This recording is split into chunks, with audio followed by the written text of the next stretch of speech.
when you come here, start thinking as a Canadian, spend dollars. Hey guys, welcome back to my channel. If this is your first time here, my name is Cindy Aman, and if you're a returning subscriber, what do you do, baby? What do you do? Welcome back. If you're watching this video, it means you've watched the part 1 of this immigration series, and as you can tell from the title, this is the part 2, and I'm going to be talking about living in Canada as a student. So in part 1, I already spoke about, coming here, applying for your study permits, applying for your admission, and then moving to Canada. In this part 2, I'm going to focus on 6 different categories, and that's accommodation. So basically getting an accommodation here, also like schooling, because you're coming here as a student.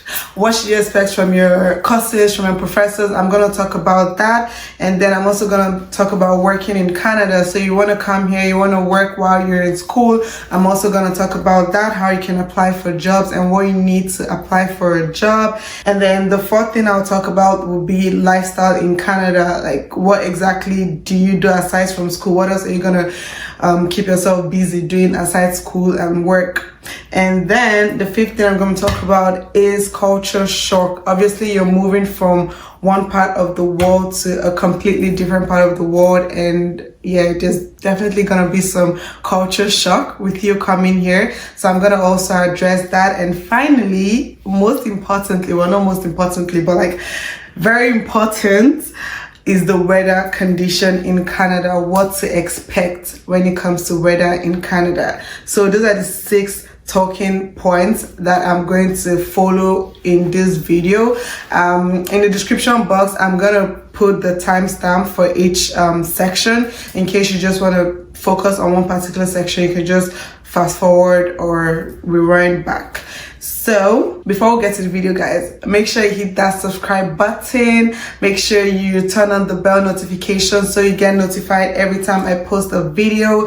And like I said, this is a 3-part series. We've already done the first part. This is the 2nd part, and the 3rd part, which would be life after school in Canada, is gonna be coming soon. So make sure you look out for that. So guys, let's get straight to the video. Okay, so accommodation.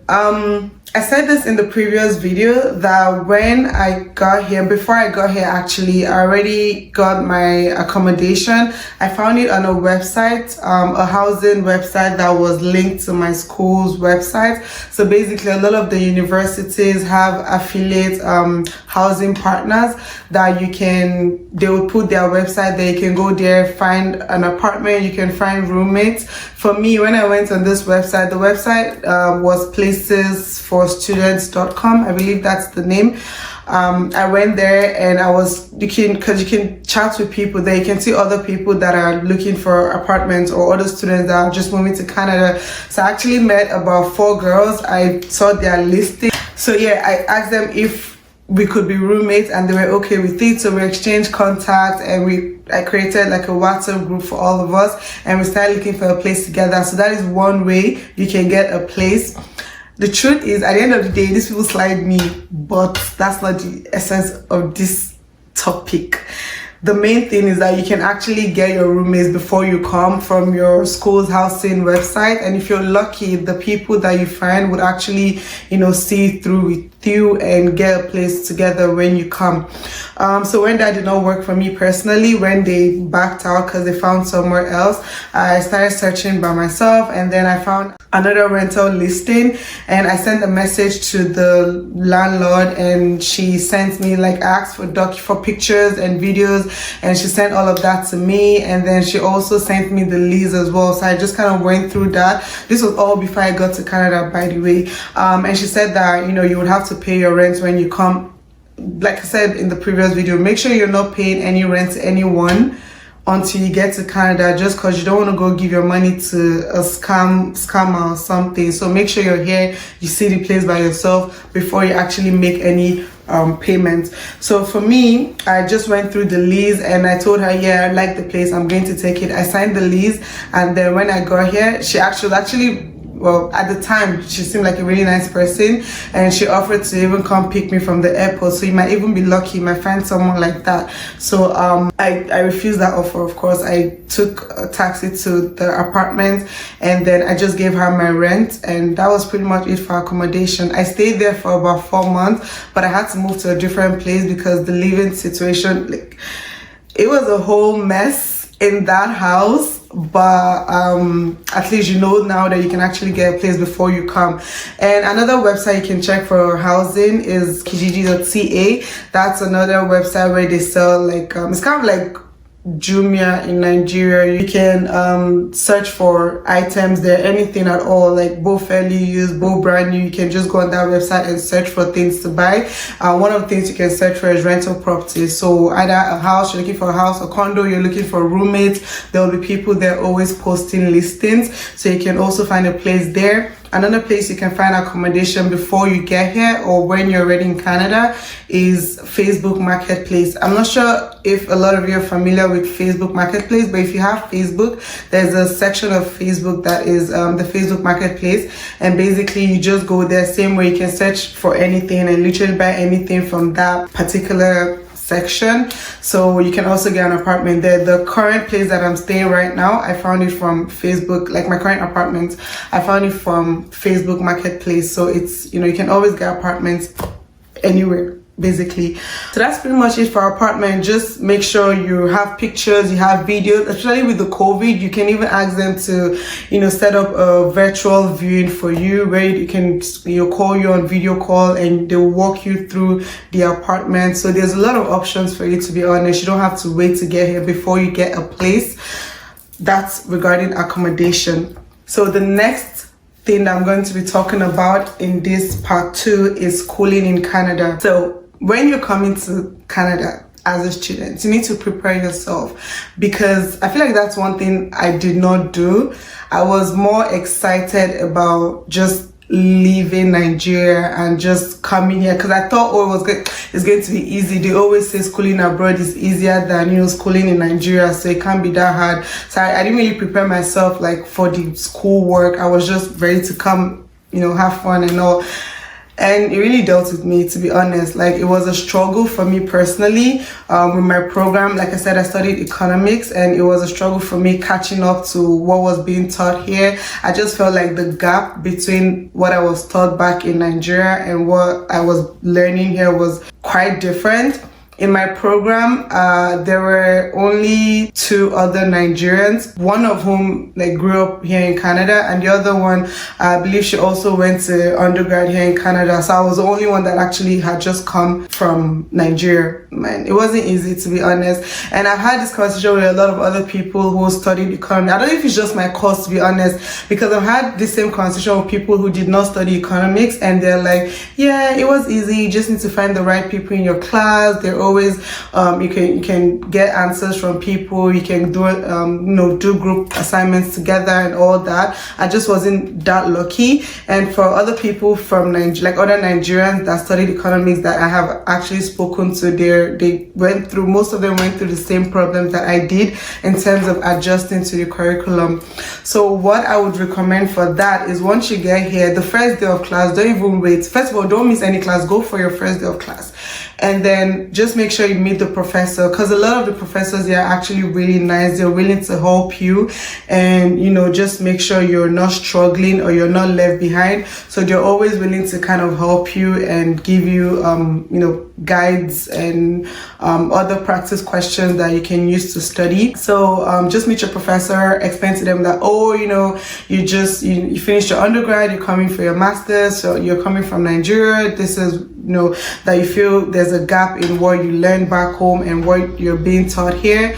You just want to know if there's a way to make up or catch up with the rest of the class. Just go meet them and explain the situation to them. A lot of them are very nice, and that was my saving grace, to be honest. A lot of the professors that I did go have a conversation with, they were willing to, go the extra mile for me. So don't be afraid to use the resources available to you. Meet your graduate administrator, meet your grad supervisor, meet your professors, and just make sure you're not being left behind, because once you leave everything and you're waiting to the midterm or you're waiting to the exam, trust me, it's not going to go well for you. So when you're coming, just be mentally prepared for the schoolwork, because it's not easy. It's not as easy as people would say that, oh, schooling in Canada is a breeze. It's not a breeze. It's, you have to put in the work, to be honest. And make friends amongst your classmates, because when I first got here, I didn't know, like, I didn't talk to a lot of people in my class, which again was another problem for me.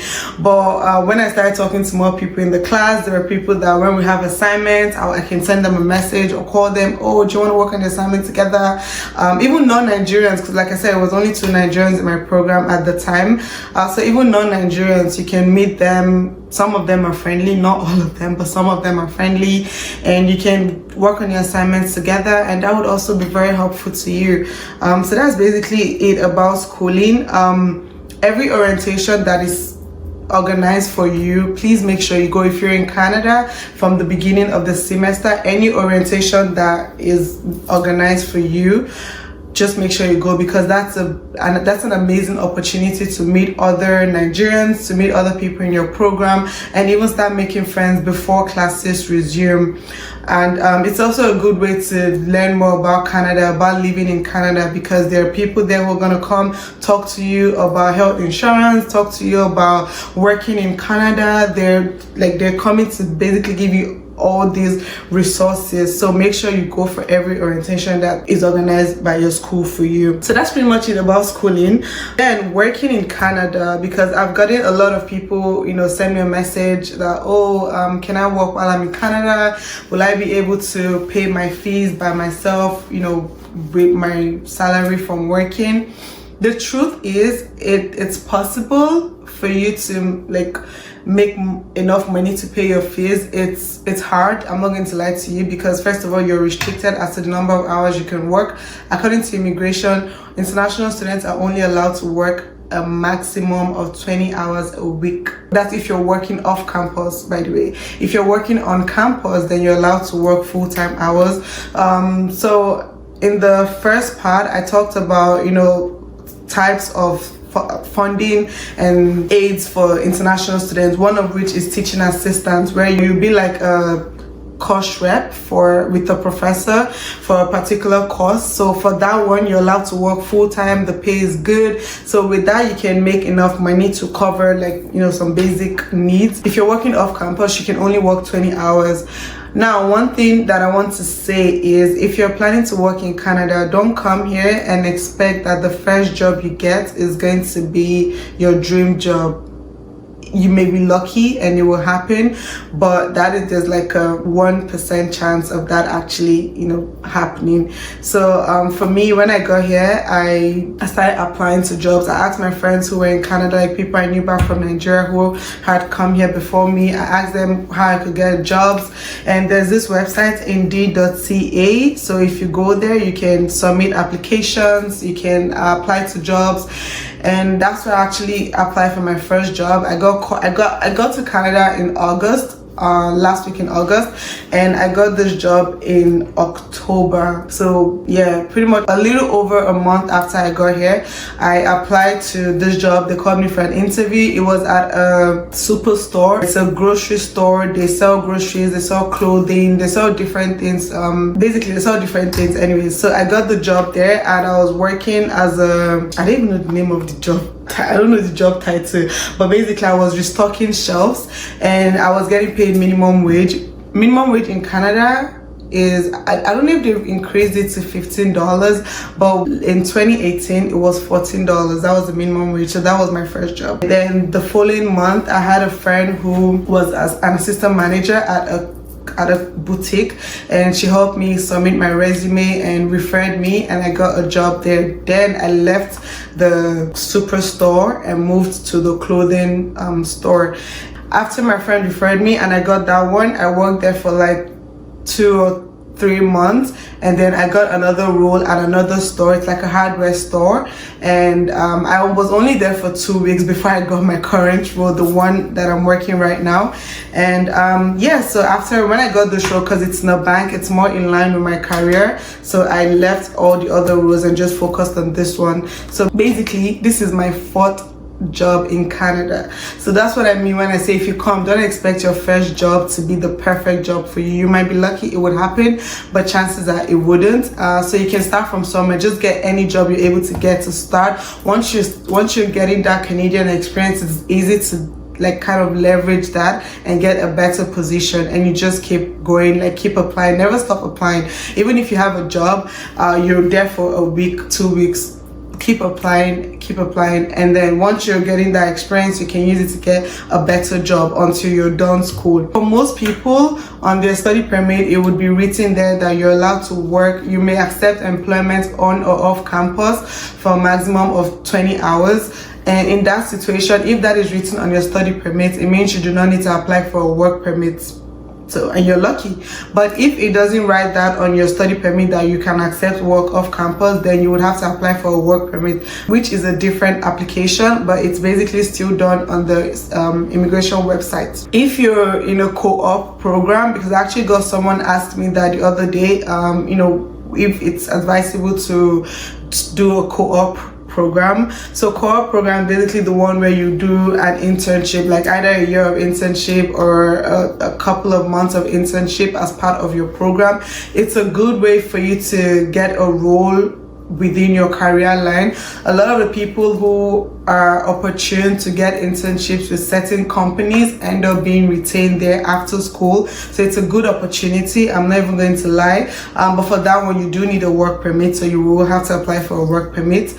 And one thing you need to work in Canada, whether you're working whether your study permit says you can work or it doesn't, whether you need to apply for a work permit or you don't need to, there's one number you need to get a job in Canada. Before you need to do anything in Canada, that's your social insurance number, SIN. I was speaking with a few people the other day, and they said that when you come into Canada now, they give it to you at the airport.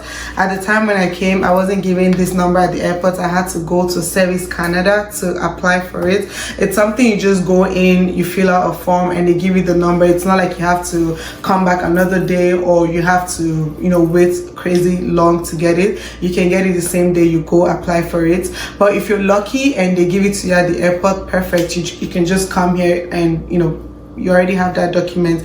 You should keep that number very safe. It's your identity here in Canada, and you will need that to apply for a job, because any job you apply to, they would always ask you for your social insurance number. So it's a 9-digit number, and that's a very important number that you should make sure you have before you apply for a job. Before you get a job, don't start working and not have that number. They will even give you the job, to be honest. So that's pretty much it about working in Canada. So the next section is lifestyle in Canada, the the turn up. What should you expect? If you don't have a lot of friends, this place is going to be very boring for you, because there are a lot of people who would say, oh, they're going home, they're going back to Nigeria in December to go and turn up. It's because that kind of turn up is not really available here, it's not really available here, to be honest with you. You can't have that kind of dirty December fun here in Canada, or to my knowledge. I'm only speaking from my own experience, and you cannot have that kind of crazy fun here, but you can still have fun. You can travel around.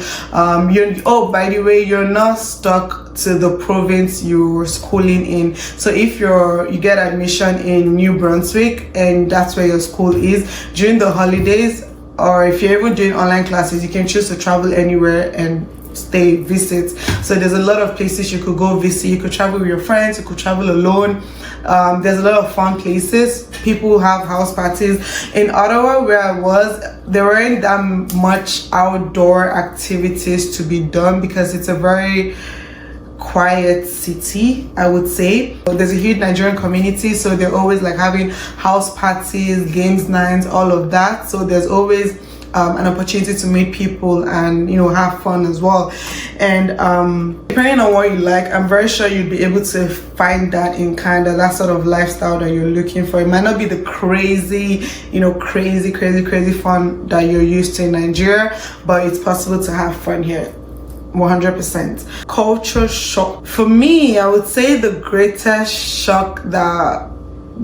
greatest cultural difference was just mingling with people from other countries and even till now, I don't have like that many friends that are not Nigerians, because I'm so used to, you know, being around Nigerians and hanging out with the Nigerian community. So I'm still not that free or outspoken in meeting other people.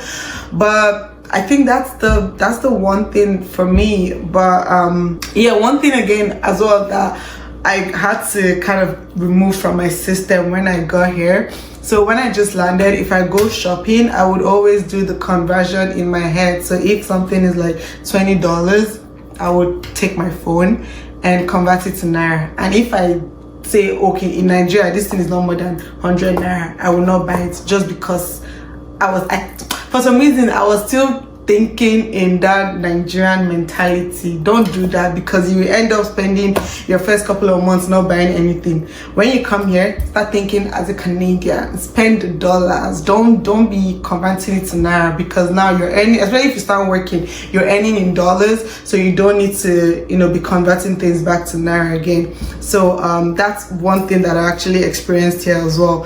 So yeah, that's pretty much it for culture shock. Another thing that I wanted to mention before I move on to the final section is that there's a huge sense of community here in Canada, especially in Ottawa, where I schooled.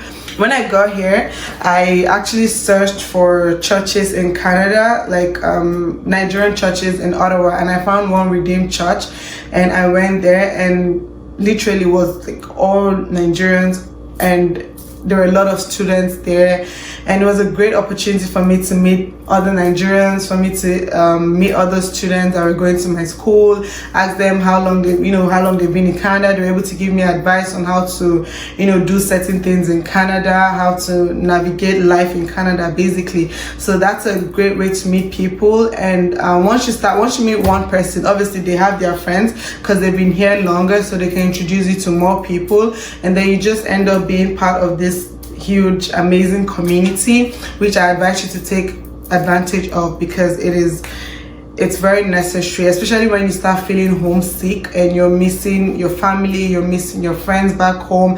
Having that sense of community here actually kind of makes it better. One thing that I did not mention is transportation here in Canada. So a lot of schools, especially in Ontario, they include your transportation cost to your fees, and then they give you like this card. It's like a pass for traveling, for, you know, getting on the bus or on the train. In my school, the pass is called U-Pass, and basically I've already paid for it in my fee, so you just need to go top up when you come. They'll give you the card with your student ID, and every time you get on the bus, you just tap it. Every time you get on the train, you just tap it. If you want to take Uber, obviously you need to pay money. If you're traveling within cities, I don't think the U-Pass works for that. I believe it only works within, you know, the city itself. But it's a good way to save money on transportation. You don't have to, at least once you know you've paid your fees, you don't have to think about, oh, how am I going to move around? Once you have that pass, you're good to go. So that's one good thing about a lot of the schools. So you need to confirm with your school if transportation is included in your fees. Also, there's the health insurance that is included in your fees. So if you're sick, if you fall ill, you can go to any hospital and just show them your health card, your student health card. It's given to you. And sometimes they wouldn't cover everything, but they would usually cover a certain percentage of it, which is good. There was one time I had to go to the hospital. They covered about 70% of my bill, and I just had to pay the remaining, which wasn't that much, since they had covered most of it. So yeah, that is already included in your fees. So when you're coming here, the only money you would need, or the only thing you would need to provide for by yourself that's not already included in your fees for most schools, would just be like your accommodation and your feeding and your lifestyle, your jai if you want to turn up. That's pretty much what you would need your own money for, because your health insurance is in your fees, your transportation is in your fees. And when it comes to grocery shopping in Canada, or when it comes to, you know, eating Nigerian food, don't worry. When you come here, you can still eat all your favorite foods that you're eating back home, because there are a lot of Nigerian restaurants here. There are a lot of African stores where you can get anything. There's certain things that I didn't even know like I could get them in Canada, but you can get anything they sell in Nigeria. Any any type of food stuff that you would buy in Nigeria. You just need to find an African store within your neighborhood, or you just need to find an African store that sells that thing that you want to buy, that food stuff that you want to buy. So that's pretty much it in terms of the culture shock here, culture in Canada, the community, Nigerian community in Canada. And the final section is the weather. So this is a very like important one, especially if you've never traveled out before, or you've never experienced winter before. I personally had never experienced winter in my life till I got to Canada. And then I got here, and I remember the very first time I saw snow, I was so excited, and I was, taking pictures and post. I was so excited, like I was going out to play in the snow, and my cousins, they're like, they're just laughing because it go over me. Basically, that's what they said. Because once the things start getting cold, because the first few days, it's when it starts snowing, it's not that cold. It's it's just there. When the weather hits you like this, you want to run back to Nigeria, because you wear all your jackets, you wear your gloves, your earmuffs, everything, and it's still so freaking cold. The cold here is terrible, especially if you go to certain provinces. When you're deciding your school, actually that could be one of your decision factors. Cold provinces. Manitoba is very cold, because Manitoba is cold. Winnipeg is cold. Alberta is extremely cold. Like they get minus 40 degrees there. If you're looking for a place that is not that cold, come to Ontario. And then in Ontario, come to Toronto or Waterloo or Hamilton. Basically the GTA. Ottawa is also very cold, because I know then, especially when I was going to work and my work was like 2 hours from me, with by taking the bus, I would have to layer up, wear as many shirts as I can wear like sweaters, wear like a winter jacket, wear boots. You basically be walking in snow that is almost at your knees. Like when I was going to work, I'll be walking in the snow, and the snow is almost getting to my knees, like, and it's so cold, and you have to Jesus Christ, you have to cover your ears, because oh my god, it's so horrible. The cold here is so bad, and the summer is so hot. So they have, like in Canada, they have extremes. It's either it's extremely cold in the winter, or it's extremely hot in the summer. So you need to get prepared for that. When you're coming, buy jackets, for when you land, especially if you're coming in like the winter time. So that's November, December, January. If you're starting in the winter term, so January, make sure you're coming with enough jackets. And then once you get here, first thing you should go buy is a proper winter jacket. And that's also one thing that I want to mention. When you're coming here and when you first land, there are certain things that you would have to buy. A winter jacket. If you're buying a winter jacket, buy one that is of really good quality. It might be very expensive, but you would need it, trust me. And you don't want to be changing your winter jacket every year or after a few months. Like, buy one that would last you a considerable amount of time, that because you're only going to wear it during winter, right? So buy one that is of really good quality. Buy good winter boots that when you're walking, it doesn't soak up the snow and just makes it very uncomfortable for you. Buy good winter boots, buy a good winter jacket, buy good gloves that when you're out, your fingers don't get cold, your hand doesn't get cold. And you can buy like a beanie or something to cover your ears, or earmuffs cover your ears. So those are things you should invest in once you come. Even if you come in the summer, go and buy them and just keep them and wait for your winter to arrive, because winter is dreadful. I'm never going to lie. So yeah, that's pretty much it about living in Canada. We've talked about accommodation, getting a place to live here. We've talked about the school system. It's quite different from back in Nigeria. So yeah, that's basically it about living in Canada. If you have any other questions, always feel free to send me a DM on my Instagram. I'm always willing to answer any questions. Anybody that DMs me regarding relocating to Canada, I'm always willing to assist in any way that I can, to the best of my knowledge. Again, I'm not an immigration officer, I'm not an immigration agent. I'm just talking based on my personal experience, and also speaking with a couple of my friends who also relocated here as a student. Whatever I say, like, don't quote me. Go always research, do your own research on the Canadian immigration website. Again, it is cic.gc.ca. Every information you need regarding, you know, even living in Canada, like, there are resources on that website that will guide you on how to navigate living in Canada. So make sure you're taking advantage of that as well. So yeah, that's pretty much it. If you have any other questions, like I said, send me a DM on Instagram or on Twitter and I'll be happy to answer you, or just drop a comment in the comment section down below. Don't forget to give this video a thumbs up, guys, and remember, this is just the part 2. I'm going to post the third and final part very soon, so make sure to hit that bell notification so you know when you're the first to be notified when I post a new video. Don't forget to subscribe, guys, share this video with your friends, and drop a comment in the comment section down below, and I would see you in my next video. Bye.